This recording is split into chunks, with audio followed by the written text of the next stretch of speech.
Does anybody even have issues creating a main character for your book? Do they? Well, if you do, we're going to be talking about that today.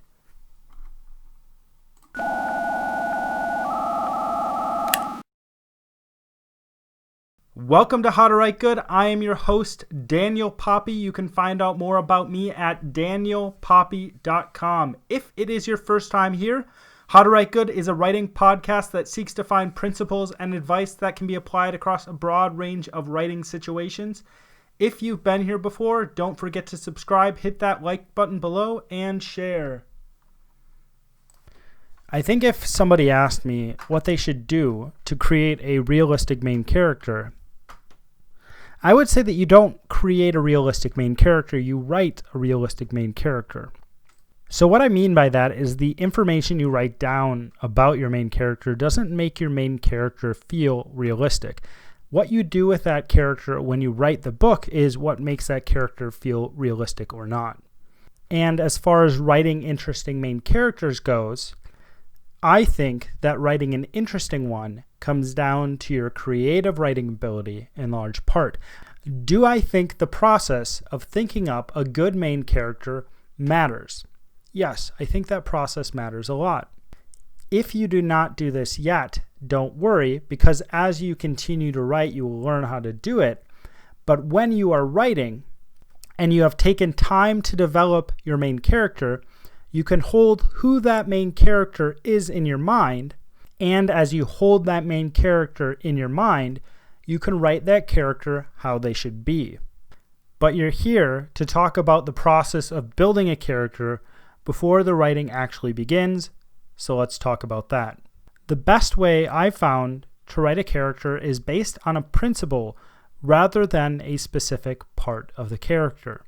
Some people may tell you to make a description of the character, others may tell you to write the personality of the character, others may tell you to write how the character dresses or what they do with their day, and the list could go on forever because people are made of millions of different little pieces and idiosyncrasies, etc.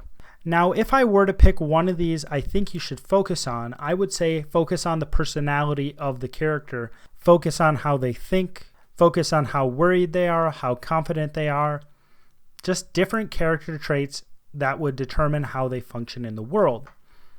But for starting a character, I would not recommend starting with any of those. I would recommend approaching it in a different way. What I like to call this is the kernel principle.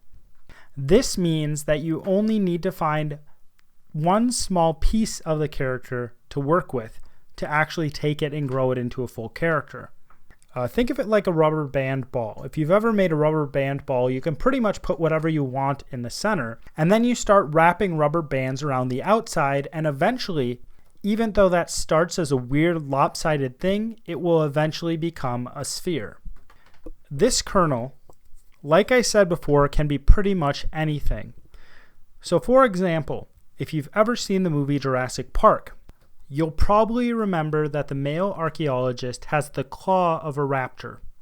Now, I don't know if Michael Crichton started out by having this character only with the claw of a raptor, but it would be something you could work with, because if you had a character you wanted to carry around a claw of a raptor, you would have to decide what type of character would carry that around. They could be a mean character, but maybe you think, I don't want them to be a mean character. Okay, what type of character who you like would carry around the claw of a raptor? Maybe you don't go in the direction Michael Crichton went. Maybe instead you make that male archaeologist a thief who has reformed himself. And since he was a thief who reformed himself, we can then ask, well, what did he steal? And maybe he stole that claw and he carries it around to try to get it back to its owner. Because it is a dinosaur claw after all, and its owner probably wants it. If you didn't notice what I did just there, I just gave the character possible motivation that I could use in the story. So what is my thought process here? What am I doing that allows me to get to a full-fledged character? Well, by starting with that single kernel, I start to ask questions. And I keep on trying to answer those questions in different ways.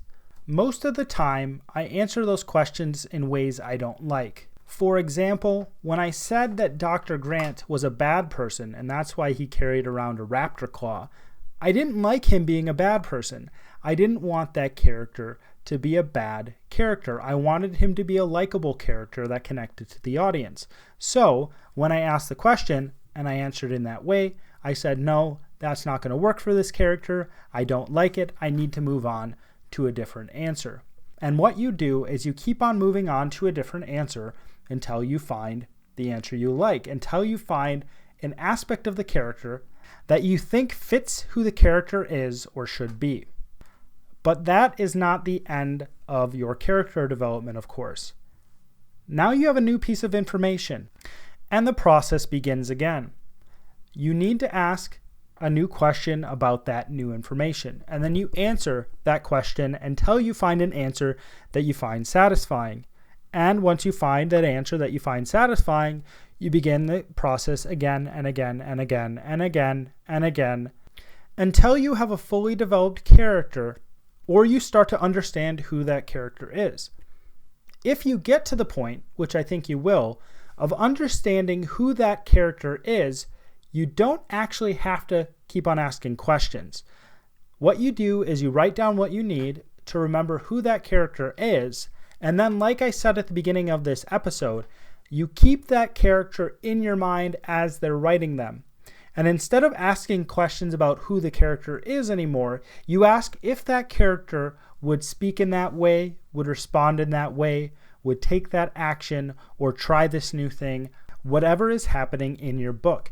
You would ask yourself, as you're writing, if that character is acting the way they would act if they were real. And that's my process. It's simple. I think it works.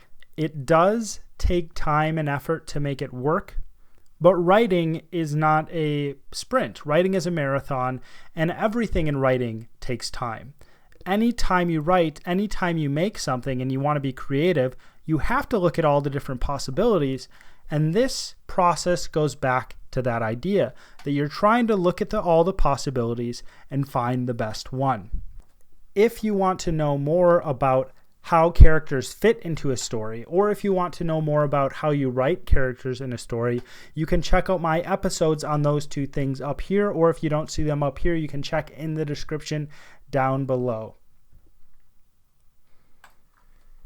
If you enjoyed this, you're probably wondering how you can support me. Well, you can actually do two simple things. Follow the first link below to grab a copy of my book, and then follow the second link and sign up for my newsletter. It's that simple. Those two things will mean the world to me and give me more time to write books and create content for you.